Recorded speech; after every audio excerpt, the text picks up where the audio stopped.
Day 95, I'm reading If God is Love, page 170.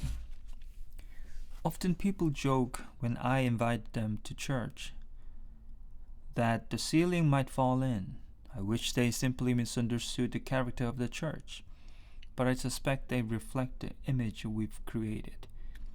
We've portrayed the church as a social club rather than hospital.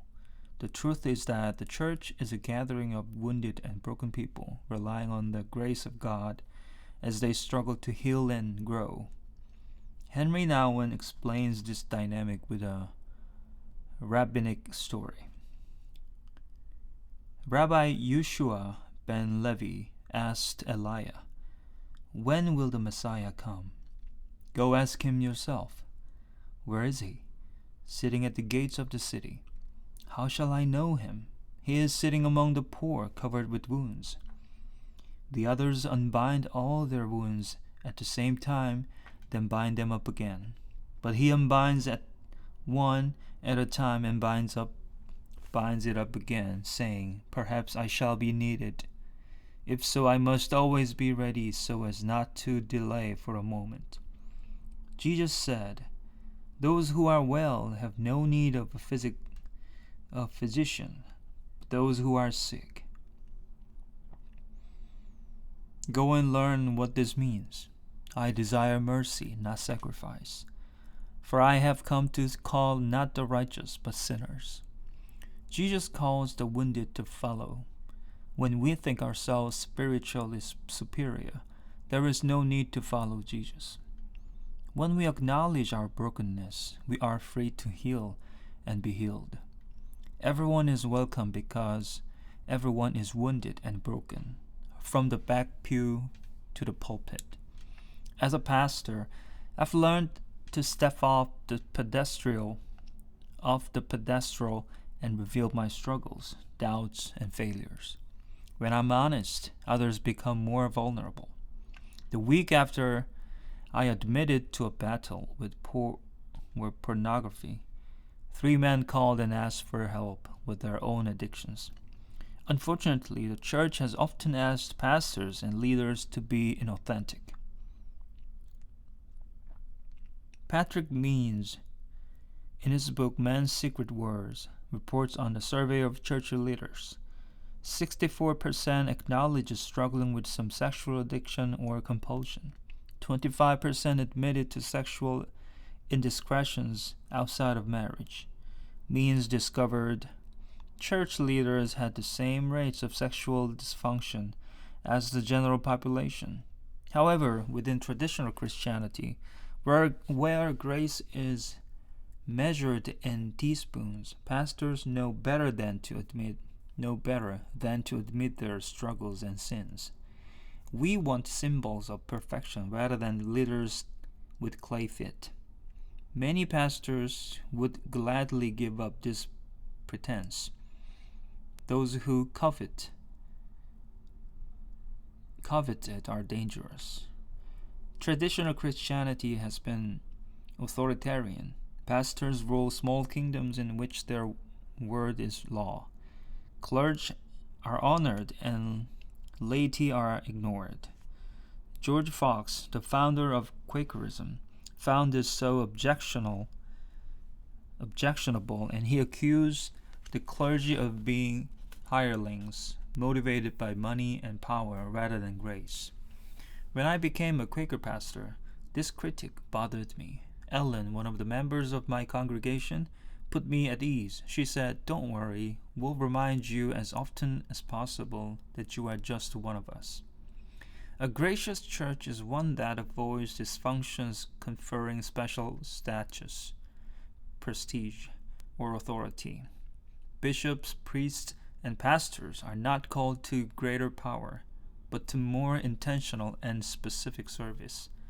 They are not immune to error or bestowed with special gifts. Whatever authority they have should be in response to what others experience in them. Dom Heller Camara is one such example. Camara, twice nominated for the Nobel Peace Prize, served as the bishop to the poor in Brazil. Not only did he change inappropriate political power, he asked many probing questions of the church. At the closing session of Vatican II, he suggested all the cardinals and bishops lay their gold and silver crosses at the feet of the Pope, to be melted down and used to serve the poor. Camara was a critic of clerical privilege and authority. He said, "If there is a crisis of authority, it may also be because we who are in authority forget that exercising authority means serving, not being served.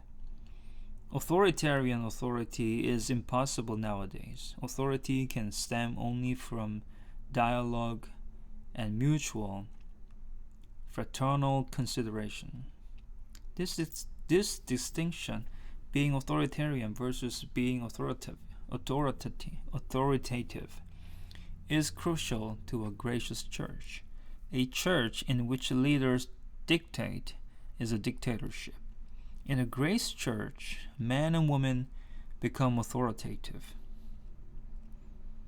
Their lives attract others and give weight to their words and thoughts. Quakers call these men and women weighty friends. These people, by virtue of their lives, have earned the right to be heard. They also tend to be people who seldom speak. They listen long and hard and share their insights only after careful reflection. Although authority is earned, membership should be freely given. There is probably no more ungracious practice within the church than membership. It is the way we control, manipulate, influence, and separate. It is not a reflection of commitment and spiritual maturity, but a sign of status. 50% of all church members do not even attend worship regularly. The answer isn't to trim our roles. It is to redefine membership. Membership in the church doesn't begin when someone goes through confirmation, gets baptized, or makes some wooden confession of faith. Membership in the church happens whenever we act like Jesus. If the church is the body of Christ, whenever we needs of the world are being met, the church is present. Belonging to a religious institution is not belonging to the church. Once again, I suspect dualism has much to do with our obsession with membership. We like to count heads. Who is in and who is out? Who is saved and who is lost? In belonging to a religious institution, we imply there is an identity more important than belonging to the human race and being a child of God. Belonging to the church is not a status. It is a responsibility. Those who know the grace of God first have the responsibility to reach out to those who know it last. Okay, I should stop here today. Please correct me if you can. Bye.